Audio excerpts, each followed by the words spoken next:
Français, politique de sûreté nucléaire européenne. Les apparences pourraient laisser croire que la sûreté nucléaire est soumise à un ensemble de règles internationales et européennes robustes. Dès les années 50, la création de l'Agence internationale de l'énergie atomique, AIEA, et la signature du traité Euratom ont placé le nucléaire civil sous des auspices multilatéraux. En réalité, les possibilités ouvertes par ce cadre en matière de sûreté n'ont été exploitées que très partiellement. Coincé entre l'activité internationale de l'Agence internationale de l'énergie atomique et des États membres jaloux de leur souveraineté nationale dans un domaine stratégique, l'Europe de la sûreté nucléaire ne s'est affirmée que récemment et par des voies détournées. Un précaré des États qui s'appuient sur le principe de la responsabilité de l'opérateur et des autorités de réglementation nationale. Un enjeu au cœur de la souveraineté nationale. Monsieur André Claude Lacoste, président de l'autorité de sûreté nucléaire français ASN, a souligné à l'attention de vos rapporteurs combien les politiques nucléaires civiles à travers le monde avaient été bâties sur une base essentiellement nationale. L'histoire l'explique en grande partie, les développements militaires du nucléaire ayant précédé les utilisations civiles. L'ensemble de la filière en a été marqué. Il faut ajouter à cela les enjeux de sécurité, de souveraineté et d'indépendance qui se trouvent derrière les utilisations civiles de l'énergie nucléaire. Ils ont naturellement poussé les États européens ou non à écarter autant que possible toute ingérence extérieure. La plupart des États, notamment la France, ont ainsi construit leur filière nucléaire en s'attachant à se démarquer des filières concurrentes. Choix des standards, des modèles de réacteurs, cela a rendu encore plus difficile l'établissement de standards de sûreté transposables. La Corée du Sud, qui développe en ce moment sa filière, semble adopter une stratégie similaire. Cette construction historique est lourde et difficile à faire évoluer. Il a fallu attendre la catastrophe de Tchernobyl en 1986 pour qu'une première inflexion s'amorce. L'AIEA est le cadre international principal en matière de sûreté nucléaire, alors que sa création remonte à 1957. Ce n'est qu'en 1986, après la catastrophe de Tchernobyl, que les premières conventions intéressant la sûreté nucléaire civile ont été adoptées par la conférence générale de l'AIEA. Elles sont au nombre de 4. La Convention sur la sûreté nucléaire, elle concerne les réacteurs électronucléaires civils. Elle fixe un certain nombre d'objectifs de sûreté et définit des mesures visant à les atteindre. La Convention commune sur la sûreté de la gestion des déchets et du combustible usé, elle est le pendant de la CSN pour la gestion du combustible usé et des déchets radioactifs. La Convention sur l'assistance en cas d'accident nucléaire ou de situation d'urgence radiologique, elle a pour objet de faciliter les coopérations entre les pays dans le cas où l'un d'entre eux serait affecté par un accident ayant des conséquences radiologiques. La Convention sur la notification rapide en cas d'accident nucléaire, elle est entrée en vigueur en octobre 1986, 6 mois après l'accident de Tchernobyl. La CSN est la plus importante, adoptée le 17 juin 1994 dans le cadre d'une conférence diplomatique convoquée par l'IEA et ouverte à la signature le 20 septembre 1994. Elle est entrée en vigueur le 24 octobre 1996. 72 États et sont parties contractantes, ainsi qu'à la Communauté européenne de l'énergie atomique. Article 1. La Convention de la sûreté nucléaire. Les objectifs de la Convention sont les suivants. Atteindre et maintenir un haut niveau de sûreté nucléaire dans le monde entier grâce à l'amélioration des mesures nationales et de la coopération internationale, et notamment s'il y a lieu de la coopération technique en matière de sûreté. Établir et maintenir dans les installations nucléaires des défenses efficaces contre les risques radiologiques potentiels afin de protéger les individus, la société et l'environnement contre les effets nocifs des rayonnements ionisants émis par ces installations. Prévenir les accidents ayant des conséquences radiologiques et atténuer ces conséquences au cas où de tels accidents se produiraient. Quelle est leur force juridique ? Elles n'ont pas de force contraignante et reposent sur l'engagement des États à les respecter. Les seuls mécanismes un peu contraignants consistent en une obligation de rapport de chaque État partie devant les autres membres de l'AIEA. À côté de ces conventions, l'AIEA a développé à partir de 1996 des normes de sûreté et de sécurité sous la forme de principes ou de guides. Là encore, ces normes ne sont pas juridiquement contraignantes. Les États parties étant seulement fortement incités à les respecter. À cette fin, l'AIEA a mis en place divers mécanismes d'évaluation des politiques de sûreté par les pairs. Toutefois, ces revues par les pairs ne sont déclenchées qu'à la demande de chaque État partie. Il n'y a pas d'obligation ou de périodicité imposée. Ces réserves ne signifient pas que le rôle de l'AIEA est marginal. Les États parties, ou en tout cas l'immense majorité d'entre eux, ne peuvent pas ne pas tenir compte. La pression des pairs est forte dans une matière où les échanges et la coopération entre les pays, les exploitants et les industriels sont très riches.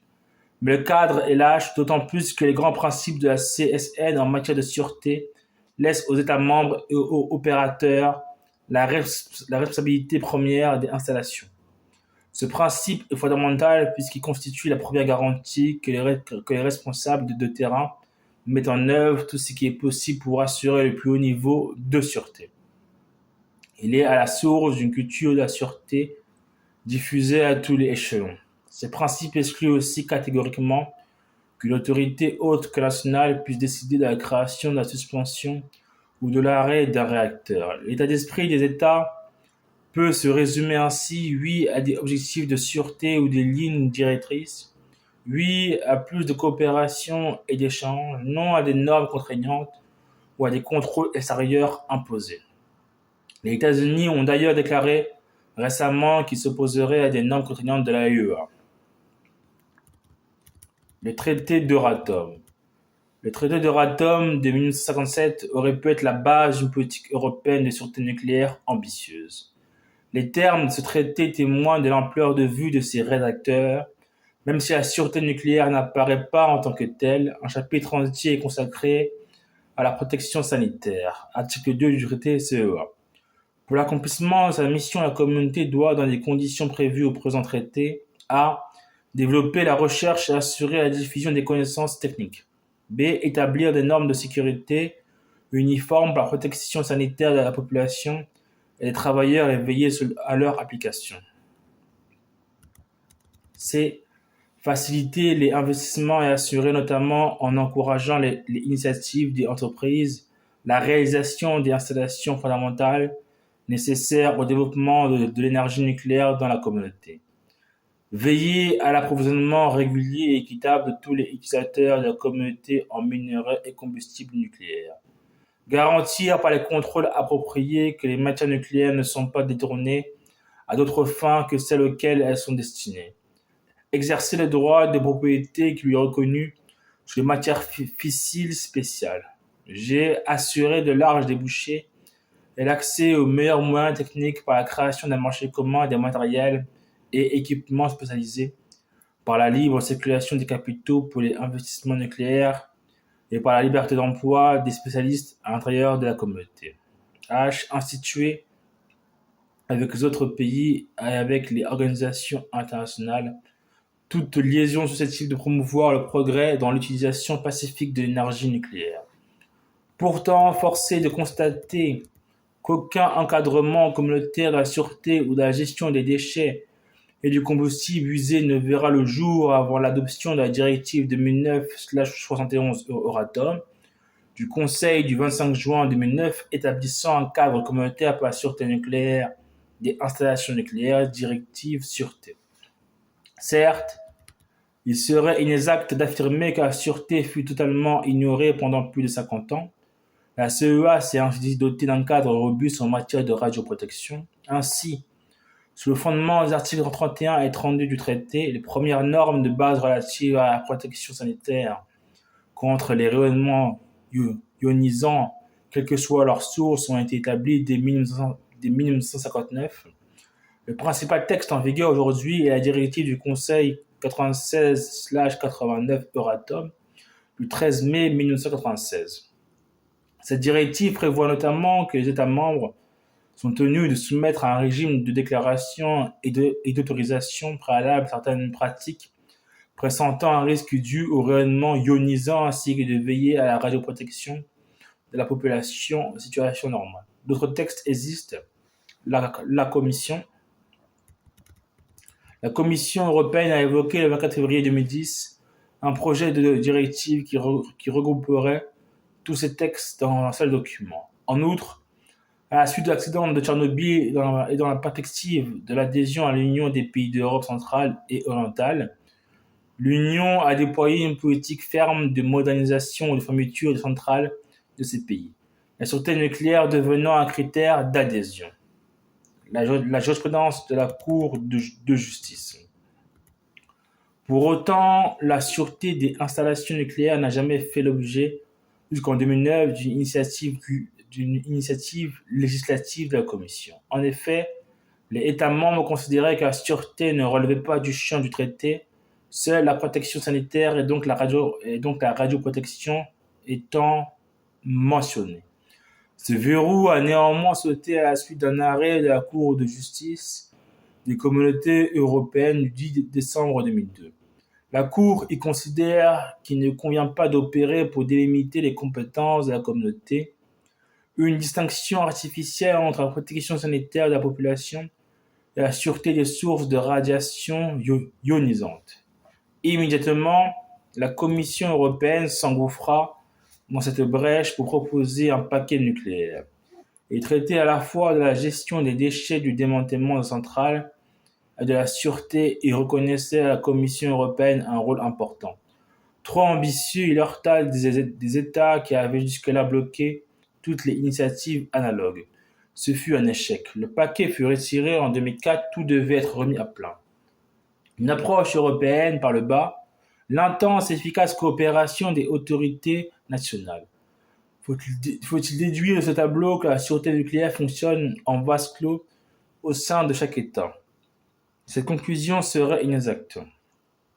L'Europe de la sûreté nucléaire existe, elle ne s'est pas construite par le haut, pour les raisons évoquées plus haut, mais par le bas entre pairs. L'ancienne coopération des exploitants.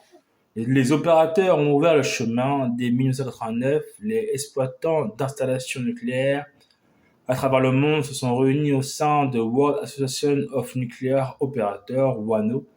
Rappelons que les normes de l'AIEA font de l'exploitant ou de l'opérateur le premier responsable de la sûreté. WANO est particulièrement active puisque des revues par les pairs sur site sont organisées régulièrement dans ce cadre. D'autres enceintes d'opérateurs existent, telles que l'Institute of Nuclear Power Operations ou la European Nuclear Installation, CFTC Standard. L'émergence d'un pôle des autorités de sûreté.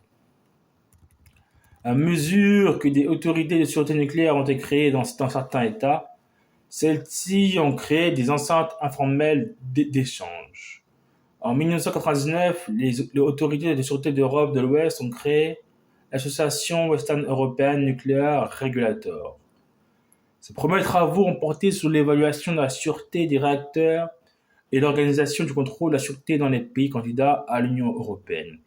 Son rapport remis en 2000 à la Commission européenne est à l'origine de la décision de l'Union de soumettre l'adhésion de plusieurs pays d'Europe centrale et orientale à la programmation de la fermeture de certains de leurs réacteurs.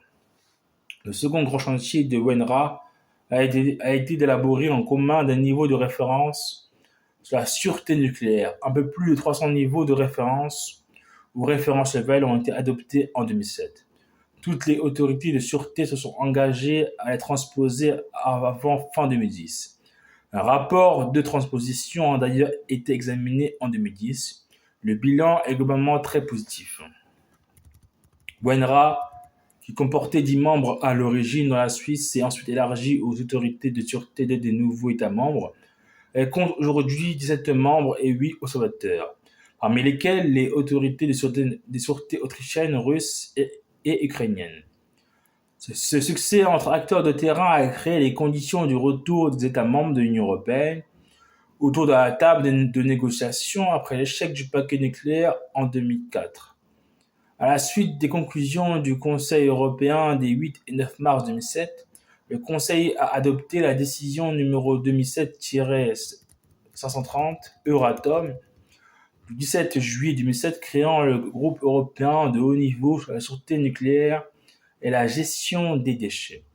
Ce groupe, communément appelé Groupe européen des autorités nationales de sûreté nucléaire, a été enceinte d'élaboration de la future directive sûreté du 25 juin 2009 ainsi que la proposition de directive déchets présentée par la Commission européenne le 10 novembre 2010 et qui est en cours de négociation. Pour résumer, la répartition des rôles est la suivante. WENRA a la charge de travail technique. L'ANSREG joue un rôle politique de conseiller de la Commission européenne sur les questions de sûreté nucléaire. Du fait de la composition quasi identique de ces deux organisations, la seconde sert de passerelle aux travaux de la première. Vos rapporteurs sont convaincus que cette dynamique ascensionnelle doit être le moteur d'une Europe de la sûreté nucléaire plus ambitieuse.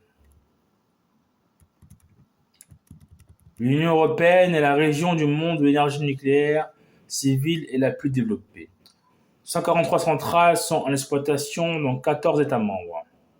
Elles produisent environ un tiers de l'électricité de l'Union et 2 tiers de l'électricité sans émission de carbone. Elle est le terrain naturel d'une politique de sûreté dépassant le strict cadre des États.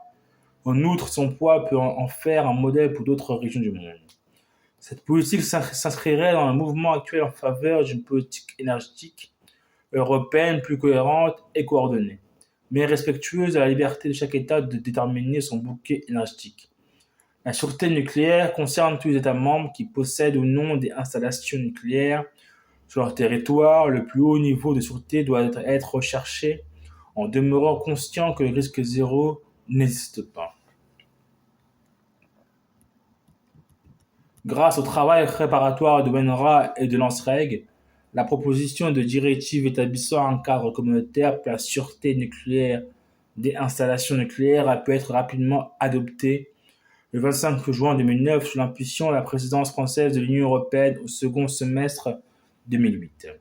L'adoption de cette directive est une étape essentielle. Ce texte fait de l'Union européenne le premier grand acteur régional à donner force juridique contraignante aux principales normes internationales de sûreté nucléaire, à savoir les principes fondamentaux de sûreté établis par l'AIEA et les obligations découlant de la Convention sur la sûreté nucléaire.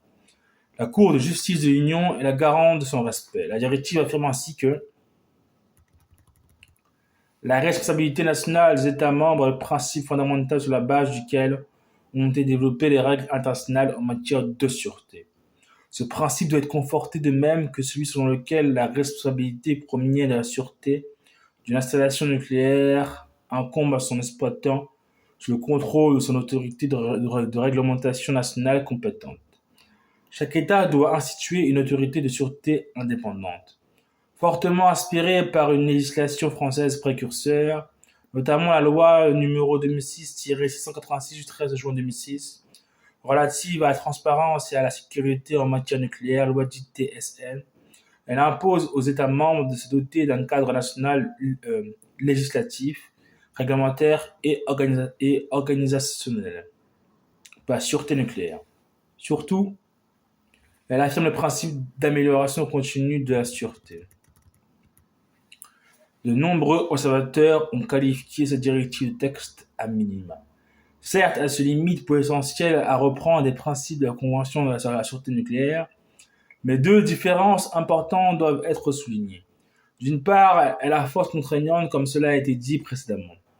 D'autre part, elle dispose que les États membres doivent soumettre leur cadre national et leur autorité de sûreté tous les 10 ans au moins à un examen international par les pairs.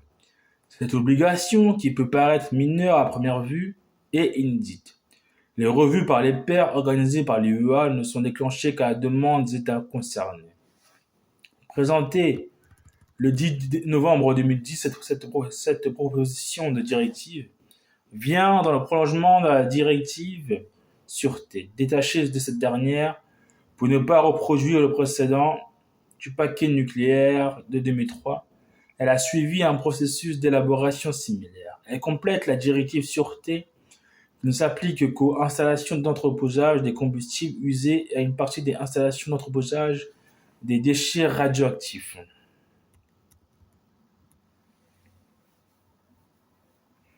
La philosophie générale du texte est très proche de la directive sûreté. Elle reprend directement les normes de sûreté dégagées par les EA, en leur donnant là encore force juridique. La législation française est aussi une source d'inspiration puisque la proposition de directive reprend le schéma de la loi de programme numéro 2006-739 du 28 juin 2006 relative à la gestion durable des matières et déchets radioactifs.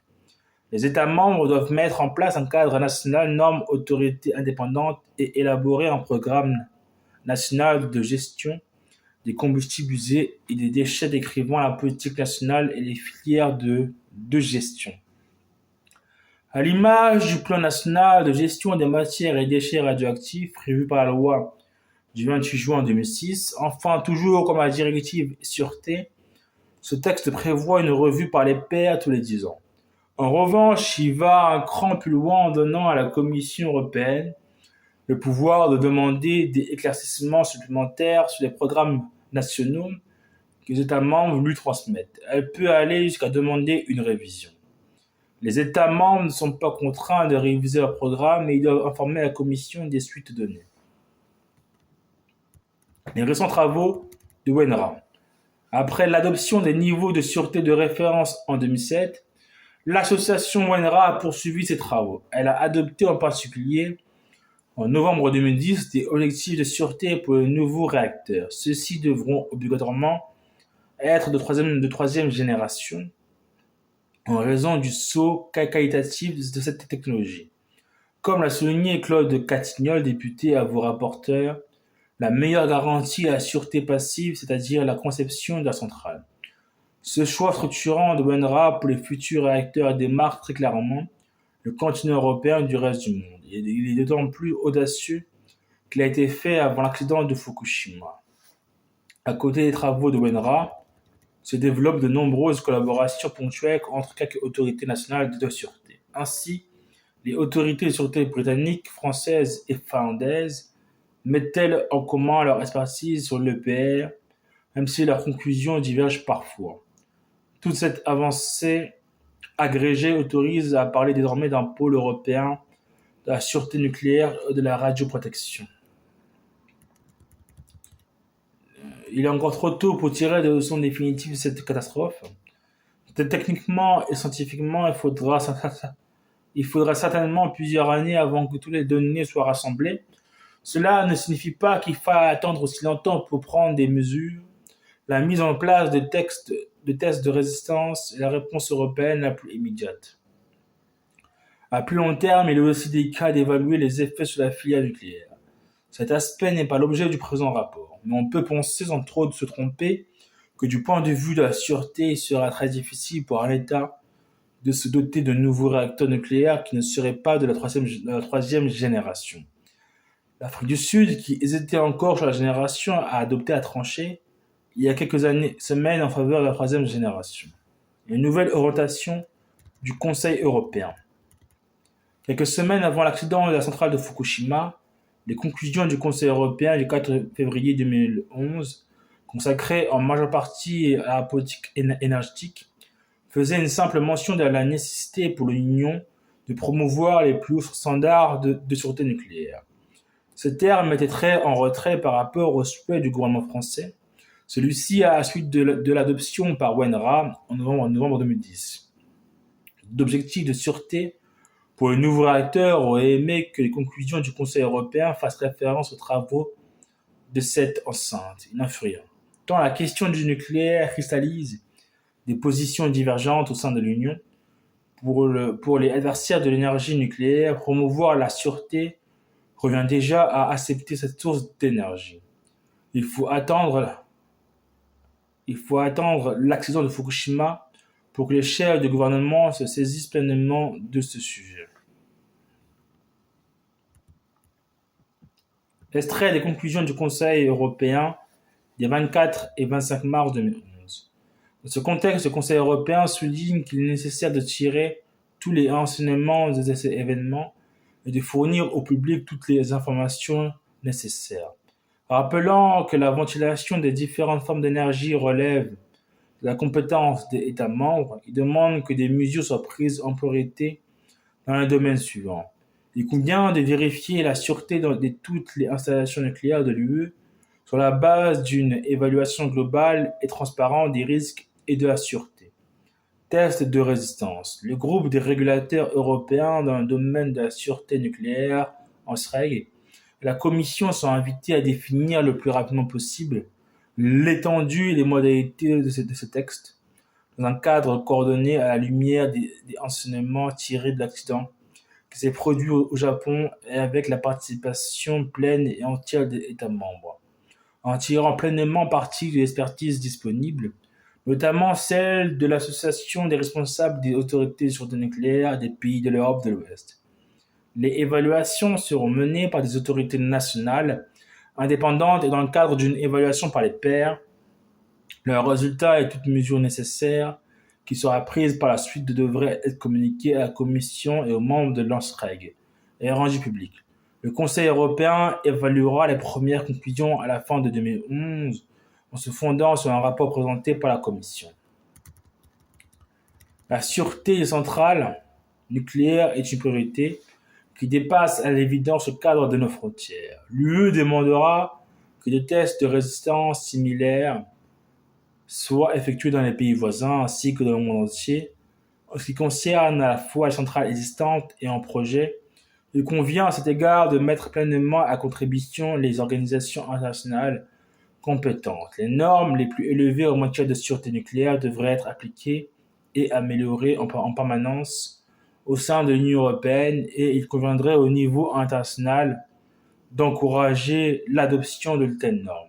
La Commission procédera à l'examen du cadre législatif et réglementaire en matière de sûreté des installations nucléaires et proposera d'ici la fin de 2011 toute amélioration qui pourrait se révéler nécessaire. Les États membres devraient veiller à la pleine mise en œuvre de la directive sur la sûreté des installations nucléaires. La proposition de directive relative à la gestion du combustible usé et des déchets radioactifs devrait être adoptée dès que possible. La Commission est invitée à réfléchir aux moyens de promouvoir la sûreté nucléaire dans les pays voisins. Ces conclusions reconnaissent le travail et le rôle de l'UNRWA et de l'ONSREG et invitent la Commission européenne à examiner le cadre législatif en vigueur, y compris la directive sûreté de 2009, dont la date limite de transposition n'a pas encore été expirée. Les tests de résistance. Le Conseil des ministres extraordinaire énergie du 21 mars 2011, l'idée des tests de résistance de l'ensemble des centrales nucléaires de l'Union est actée. Le Conseil européen des 24 et 25 mars 2011 confie à l'ONSREG, en coopération avec l'UNRWA, la responsabilité de définir rapidement l'étendue et les modalités de ces textes dans un cadre coordonné. Le principe est retenu que ces tests, une fois définis, seront menés par les autorités nationales de sûreté, puis soumis à une évaluation par les pairs. L'objectif est de permettre au Conseil européen d'adopter les premières conclusions à la fin de 2011. Ces textes reposent sur un simple engagement politique des États membres. Ils ne s'appuient sur aucun cadre législatif existant. La directive sûreté ne prévoyant pas de contrôle des installations nucléaires proprement dites. Le calendrier imposé est serré. Le 21 avril dernier, l'UNRWA a adopté ses propositions pour les tests de résistance. Ce dernier devrait évaluer la robustesse centrale devant trois aléas. L'agression par des phénomènes naturels, tempêtes, séismes et inondations, la perte de systèmes de sûreté, refroidissement ou alimentation électrique, et accident grave, endommagement du combustible dans le réacteur, refroidissement difficile des piscines d'entreposage du combustible usé. L'ONSREG, qui devait arrêter le 12 mai dernier les modalités et le champ de ce texte, a dû prolonger ses discussions avec la Commission européenne jusqu'au 24 mai. Cette dernière souhaitait inclure tous les risques possibles, en particulier les attaques terroristes, les attaques informatiques, et les crashs d'avions. Les premiers tests devraient démarrer le 1er juin.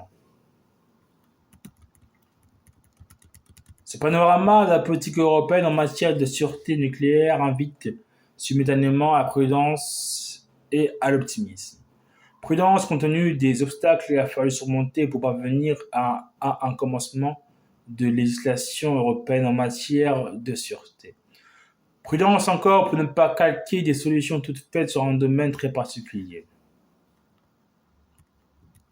Optimisme car la coopération des acteurs de ce secteur est intense et pallie en partie les insuffisances du cadre communautaire. Optimisme enfin à la vue des progrès enregistrés depuis 2 ans.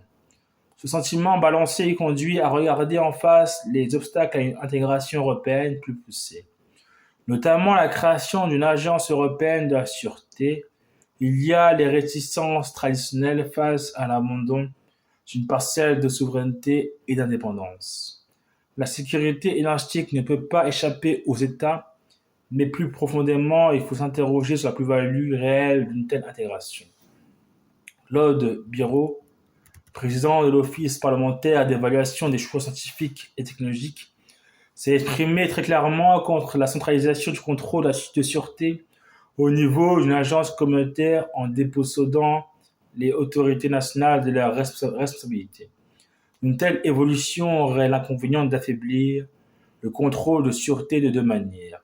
En éloignant géographiquement le contrôleur du contrôle, en dotant le contrôleur d'un arsenal juridique probablement moins puissant que celui aujourd'hui en vigueur dans les pays les plus exigeants. Puisque cet arsenal centralisé résulterait nécessairement d'un compromis européen, ces critiques rejoignent d'ailleurs en partie les critiques du Sénat sur l'agenciarisation de l'Union. Cette analyse a été partagée par les différentes personnes auditionnées. En outre, en brusquant les acteurs du secteur, il existe un risque de casser la dynamique actuelle. Ces réserves ne signifient aucunement qu'il ne faut rien faire de plus. Le modèle français est sans doute le ou l'un des meilleurs, mais il n'est pas possible de raisonner à l'échelle du pays. Il ne sert à rien ou à pas grand-chose d'être meilleur si des pays proches n'atteignent pas un niveau de sûreté équivalent. Les nouvelles initiatives européennes devront s'appuyer sur ce qui fonctionne depuis près de 10 ans, c'est-à-dire la coopération des autorités nationales de sûreté. L'ONRA et désormais l'ANSREG ont acquis une légitimité qui doit être utilisée. Les réflexions de vos rapporteurs se situent dans le cadre du traité Euratom. Celui-ci permet beaucoup, mais pas tout. Une agence européenne dotée du pouvoir d'autoriser ou d'arrêter une installation nucléaire excéderait probablement les compétences reconnues à la CEA. On remarquera aussi que le Parlement européen a simplement consulté sur le texte en matière de sûreté nucléaire. S'il est délicat de délimiter les possibilités ouvertes par le traité, on peut avancer que la lecture combinée des articles 30 à 39 permet d'aller plus loin vers l'adoption des normes de sûreté européennes. Exclu de déposséder les États membres de leur pouvoir d'autorisation, de suspension, d'arrêt ou de sanction, ne s'oppose pas au développement de contrôles extérieurs. Afin de donner plus de portée aux propositions des rapporteurs, la Commission des affaires européennes du Sénat a conclu au dépôt d'une proposition de résolution européenne favorable à une Europe de la sûreté nucléaire plus développée. Soutenir la proposition de directive déchets. La proposition de directive déchets en cours de négociation soulevait peu de critiques. Elle devrait être adoptée avant l'été. Quelques points demeurent en discussion. Outre les définitions, qu'est-ce qu'un déchet radioactif incombustibilisé, qui font l'objet d'ultimes précisions, le point le plus délicat concerne l'exportation de déchets. La proposition de directive pose le principe de l'interdiction de stocker des déchets dans un autre état que celui où ils ont été produits. Les négociations tendraient à assouplir cette interdiction pour permettre, sous certaines conditions, de stocker des déchets dans un autre État membre, voire dans un État tiers à l'Union. Cette dernière hypothèse supposerait un accord bilatéral préalable entre les pays concernés et le respect des critères de sûreté équivalents à ceux en vigueur dans l'Union. Des stockages mutualisés peuvent se justifier dans certains cas, petits pays, géologie inadaptée, petite quantité de déchets. En outre, de fait, certains États membres de l'Europe centrale ont déjà des accords très étroits de collaboration avec la Russie. Sans fermer la porte à de telles dérogations, la proposition de résolution affirme son attachement au principe du stockage des déchets dans le pays de production. Incidemment, il est essentiel que la proposition de directive maintienne clairement le principe selon lequel le premier responsable des déchets est le producteur. La notion de propriétaire est malvenue car elle permet un transfert de responsabilité par cession. Pérenniser les tests de résistance. Les tests de résistance décidés par le Conseil européen des 24 et 25 mars 2011 reposent d'abord sur un engagement politique et ne se fondent pas sur la directive sûreté ou un autre texte. Un commencement de base juridique pourrait être l'article 6,2 de la directive sûreté qui dispose que les États membres veillent à ce que le cadre national en vigueur exige des titulaires d'autorisation sous le contrôle de l'autorité de réglementation compétente, qu'il évalue et vérifie régulièrement et améliore de manière continue, et dans la mesure où cela est raisonnablement réalisable, la sûreté nucléaire de leur installation de manière systématique et vérifiable. Néanmoins, ce n'est pas suffisant car ce texte met ces examens de la sûreté à la charge des titulaires d'autorisation. À côté de ce travail nécessaire des titulaires d'autorisation, il convient aussi que les autorités nationales de sûreté procèdent périodiquement à des tests de résistance prenant en compte de nouvelles hypothèses. Un examen par les pairs serait aussi bienvenu. En conséquence, la proposition de résolution demande de donner à ces textes une base juridique et un caractère obligatoire. Par ailleurs, vos rapporteurs attirent l'attention sur ce texte dont les résultats devraient être connus avant la fin de l'année. Les conclusions sont qu'aucun réacteur de l'Union ne pose de difficultés, l'opinion ne comprendra pas et l'effet sera contre-positif. Mais cet écueil ne doit pas aboutir au biais opposé qui consisterait à saupoudrer les critiques sur tous les pays de manière à ce qu'aucun État membre ne se sente plus visé qu'un autre. Le Conseil européen de décembre sera une véritable épreuve de vérité et de courage. Remettre sous métier la directive sûreté du 25 juin 2009. La proposition de résolution dessine plusieurs pistes pour améliorer la directive sûreté du 25 juin 2009. Tout d'abord, l'indépendance des autorités nationales de sûreté mériterait d'être affirmée dans des termes plus forts et clairs. L'article 5 de la directive dispose simplement que les autorités de réglementation doivent être séparées sur le plan fonctionnel de tout organisme s'occupant de la promotion ou de l'utilisation de l'énergie nucléaire. La directive pourrait être plus précise, notamment en ce qui concerne la nomination et le mandat des membres de ces autorités. Un autre chapitre important est celui relatif à la transparence et à l'information du public. La directive est laconique. Elle précise que les États membres veillent à ce que les informations en lien avec la réglementation soient mises à la disposition du public. Plus encore, après l'accident de Fukushima, un dispositif mieux étoffé est nécessaire. La loi numéro 2006-686 du 3 juin 2006 relative à la transparence et à la sécurité en matière nucléaire pourrait être servir de modèle. Elle consacre un titre entier et reconnaît un droit à l'information du public. Elle rend aussi obligatoire la création des commissions locales d'information auprès de tout site comprenant une ou plusieurs installations nucléaires. Leur bilan est positif. Sans atteindre le degré de détail de la loi française, la directive sûreté devrait affirmer un droit à l'information du public et pourrait généraliser le principe de ces commissions locales d'information. En matière de formation, l'article 7 de la directive sûreté impose aux États membres de s'assurer que les personnels ayant des responsabilités en matière de sûreté des installations nucléaires soient en permanence formés et sensibilisés. Les auditions ont montré que la culture de la sûreté devrait être présente à tous les échelons et à tout instant. La directive est déjà un premier pas important, mais elle pourrait aller plus loin en ne limitant pas cette obligation de formation au personnel ayant des responsabilités en matière de sûreté. Enfin, un dernier point concerne les évaluations par les pairs ou peer review des installations nucléaires. Ces évaluations par des homologues extérieurs existent déjà, mais sur une base volontaire, soit entre exploitants dans le cadre de WANO, soit entre experts dans le cadre de l'AIEA. Au niveau d'Euratom, la directive sûreté prévoit seulement tous les 10 ans un examen international par des pairs des éléments pertinents du cadre national de sûreté de chaque État membre. Les installations à proprement parler ne sont pas comprises dans le champ de ces examens.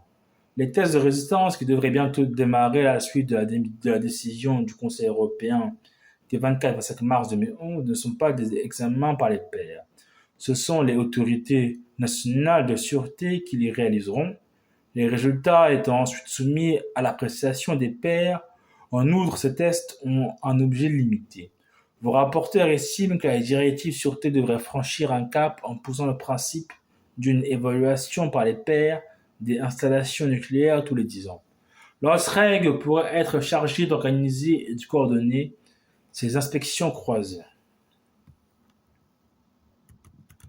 Tenir compte de la dimension sécurité. La sécurité nucléaire est une notion distincte de la sûreté nucléaire. L'article 1er de la loi numéro 2006-686 du 13 juin 2006 relative à la transparence et à la sécurité en matière nucléaire dispose ainsi que la sécurité nucléaire comprend la sûreté nucléaire, la radioprotection, la prévention et la lutte contre les actes de malveillance, ainsi que les actions de sécurité civile en cas d'accident. Par ailleurs, la UA distingue la sécurité de la sûreté. Un code de conduite édicté par l'agence en 2003 définit la sécurité nucléaire comme la prévention, la détection et la réaction à un vol, un sabotage, un accès non autorisé ou tout acte malveillant en relation avec une substance radioactive. Le traité Euratom n'attribue pas de compétences à la CEA pour réglementer la sécurité des installations nucléaires. Ces questions relèvent de la souveraineté des États membres. Pourtant, il est difficile pour l'opinion publique de comprendre cette distinction entre sûreté et sécurité. Dans les deux cas, il s'agit d'éviter que les travailleurs, la population soient affectés par une contamination radioactive. C'est d'ailleurs tout l'enjeu du récent bras de fer entre la Commission européenne et l'ANSREG. À propos des modalités des tests de résistance, la Commission européenne, emmenée par son commissaire à l'énergie, M. Günther Oettinger, demandait que la robustesse des centrales soit testée face à tous les aléas possibles, y compris le risque terroriste et les attaques informatiques. L'ANSREG s'y oppose en invoquant l'absence de base juridique dans le traité Euratom en matière de sécurité. Le compromis trouvé le 24 mai 2011 consiste à créer un groupe ad hoc d'experts et d'États membres et de représentants de la Commission. Il serait chargé d'évaluer la résistance des centrales à d'autres risques, notamment les actes de malveillance ou des erreurs humaines. Le format, le mandat et les méthodes de travail de ce groupe doivent encore être arrêtés.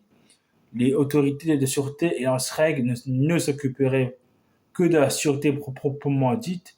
Vos rapporteurs considèrent que ce débat doit trouver un prolongement législatif. Certes, le traité Euratom ne le permet sans doute pas. Un cadre juridique adapté doit être trouvé pour inscrire la sécurité nucléaire. Parmi les objectifs liant les États membres, la voie de l'article 352 du traité sur le fonctionnement de l'Union européenne mériterait d'être explorée.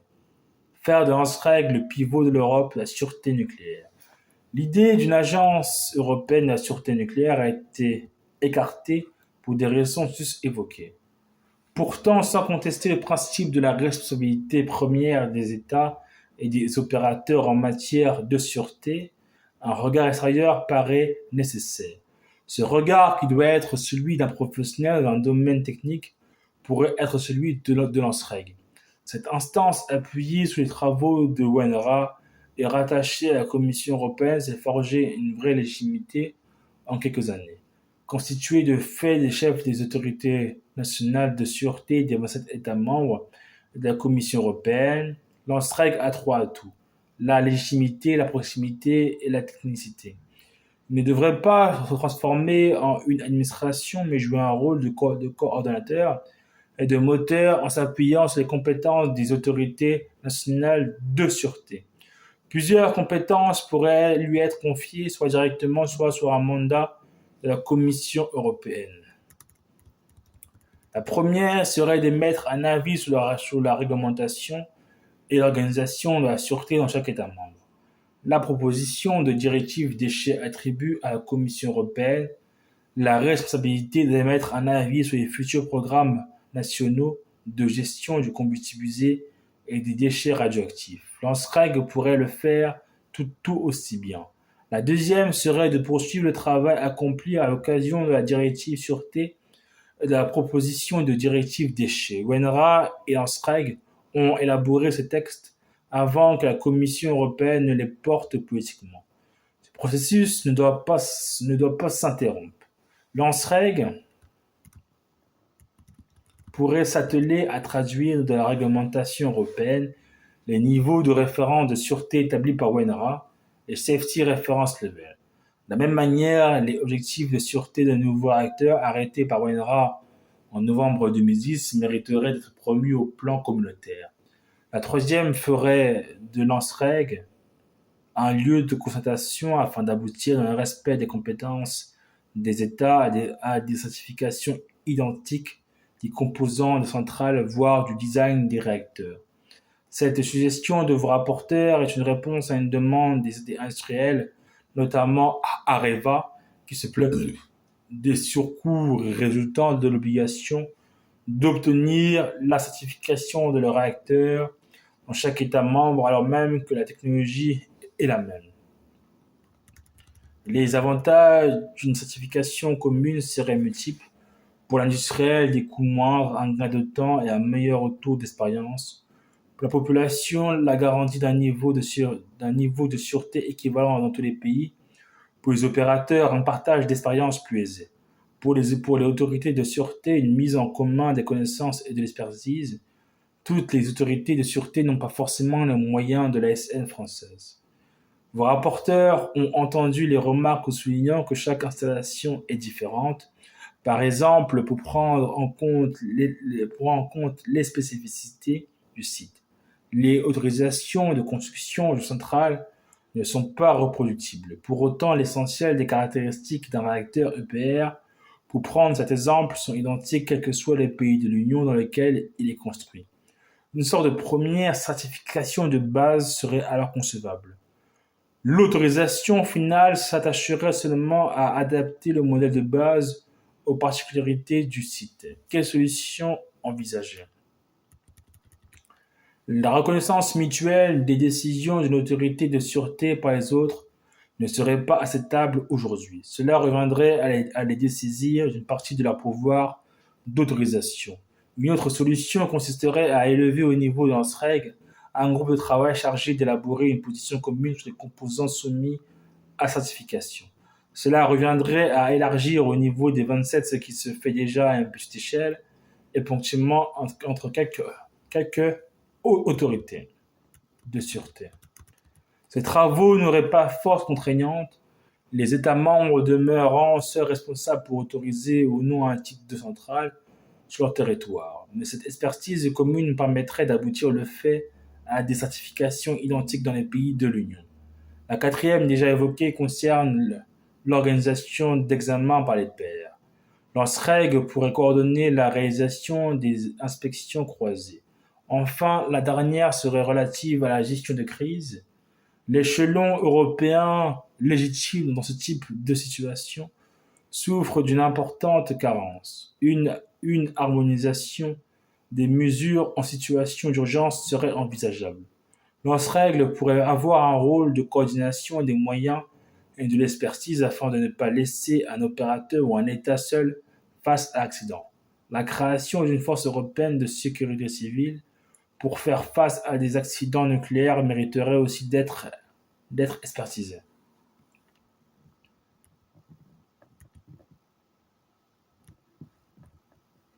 Vos rapporteurs sont conscients que l'enjeu de la sûreté nucléaire dépasse les frontières de l'Union. Un accident qu'il advienne, et peu importe la technologie, les circonstances, le sérieux du cadre législatif et administratif de sûreté a des répercussions négatives sur la filière à travers le monde. Un échec est un échec pour tous, mais le poids et l'avance de l'Union européenne peuvent inspirer d'autres régions du monde et amorcer une évolution lente des règles définies sous l'égide de l'AEA. Vos rapporteurs espèrent que leurs propositions serviront d'aiguillon pour une politique européenne à sûreté plus ambitieuse car nécessaire.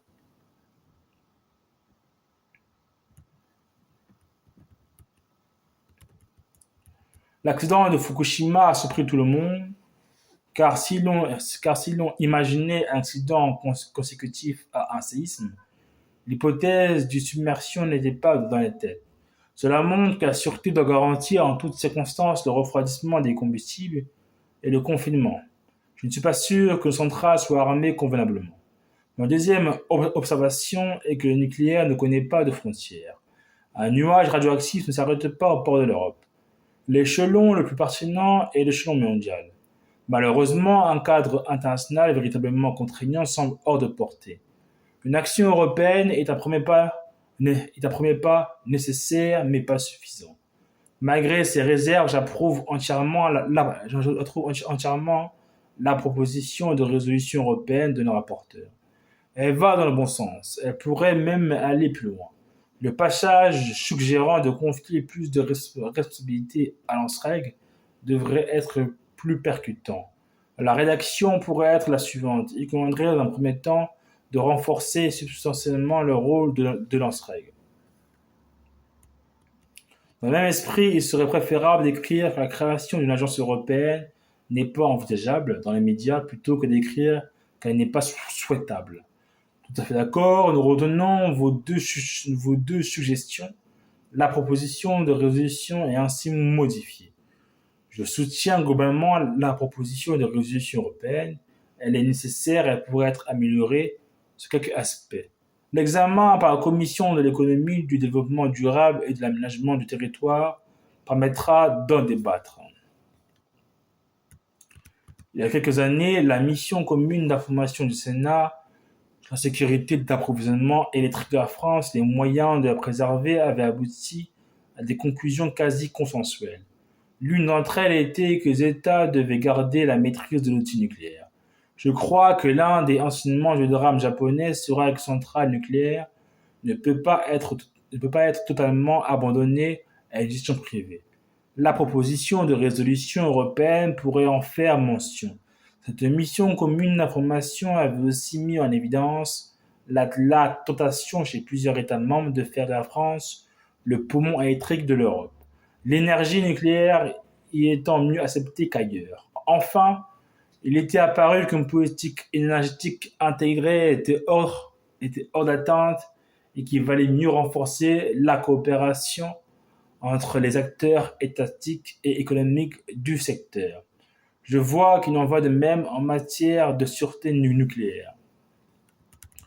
Je terminerai en rappelant que la principale cause d'incident de la centrale française est le facteur humain. Cela pose le problème du recours massif à la sous-traitance et de l'impossibilité de s'assurer de la compétence de tous les personnels intervenant dans la centrale. La proposition de résolution demande l'inscription d'une obligation de formation renforcée des agents. Il faut aller encore plus loin. J'espère que cette proposition de résolution prospérera et que d'autres résolutions suivront ce thème majeur. Ne pourront-on pas prévoir la création d'une force européenne de sécurité civile dédiée aux accidents radiologiques? Je partage la remarque de Michel Bilou. Au Japon, la privatisation a été trop loin. La France doit prendre garde à ne pas suivre ce chemin. Nous avons un magnifique outil, il ne faut pas en perdre la maîtrise. Je note l'idée d'une force européenne de sécurité civile, cela fait partie des points que nous devons continuer à creuser.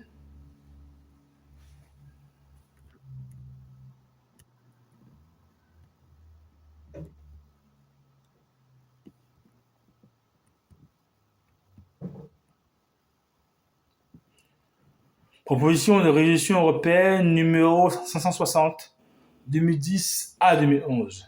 Le Sénat, vu l'article 88-4 de la Constitution, vu le traité d'Euratom, vu la proposition de directive du Conseil relative à la gestion du combustible usé et des déchets radioactifs, présentée le 3 novembre 2010, dénommée ci-après proposition de directive déchets, vu la directive 2009-71-Euratom du Conseil du 25 juin 2009 établissant un cadre communautaire pour la sûreté nucléaire des installations nucléaires, dénommée ci-après directive sûreté, vu les conclusions du Conseil énergie du 21 mars 2011 et du Conseil européen des 25 et 24 mars 2011, approuve globalement la proposition de directive déchets, demande que la possibilité de stocker des déchets dans notre État soit réservée à des situations très limitées, soutient la démarche des tests de résistance et souhaite que le principe de test périodique actualisé et soumis à l'examen des pairs figure à l'avenir dans la réglementation européenne, attire l'attention sur le fait que les résultats des tests et les conséquences qui en seront tirées devront impérativement être crédibles, clairs et transparents aux yeux de l'opinion publique, au risque sinon que la démarche soit contre-productive. Juger nécessaire une révision de la directive sûreté dans le sens d'une affirmation plus forte et précise de l'indépendance des autorités nationales chargées de la sûreté nucléaire, d'un développement des obligations des États membres et des opérateurs en matière de transparence et d'information du public, sur le modèle de la loi numéro 2006-686 du 13 juin 2006, relative à la transparence et à la sécurité en matière nucléaire, qui prévoit notamment la création des commissions locales d'information, de l'inscription d'une obligation de formation renforcée des agents intervenant dans des installations nucléaires, d'une extension des évaluations par les pairs au contrôle des installations nucléaires proprement dites et d'une obligation pour les États membres et les opérateurs de répondre aux conclusions de ces évaluations, demande que sur une base juridique adaptée, la sécurité des installations nucléaires, concept qui figure dans la législation française et qui inclut la lutte contre les actes de malveillance, devienne un objectif pour les États membres de l'Union au même titre que la sûreté nucléaire. Propose que soient intégrés dans la législation communautaire les niveaux de référence ou standards de sûreté établis par l'Association des responsables des autorités de sûreté nucléaire des pays de l'Europe de l'Ouest, WENRA, depuis 2007, ainsi que les objectifs de sûreté des nouveaux réacteurs définis par elle en novembre 2010. Estime que s'il n'est pas envisageable dans l'immédiat de créer une agence européenne de la sûreté nucléaire, chargée du contrôle des installations et de l'application des règles européennes, car les engagements internationaux attribuent aux États la responsabilité principale de la sûreté, il conviendrait dans un premier temps de renforcer substantiellement le rôle du groupe des régulateurs européens dans le domaine de la sûreté nucléaire, l'ANSREG. Suggère à cet effet que l'ANSREG se voit confier un droit de regard sur les futurs programmes nationaux de gestion du combustible usé et des déchets radioactifs prévus par la proposition de directive déchets, ainsi que sur les cadres nationaux pour la sûreté nucléaire. Prévus par la directive sûreté, il pourrait aussi fournir le cadre pour l'élaboration des normes de sûreté harmonisées et pour une démarche de certification concertée de composants, voire de réacteurs. Propose enfin la définition d'un cadre communautaire de gestion de crise en cas d'accident important dans lequel l'ANSREG se verrait reconnaître un rôle de coordination. Demande au gouvernement d'agir dans le sens de ces orientations.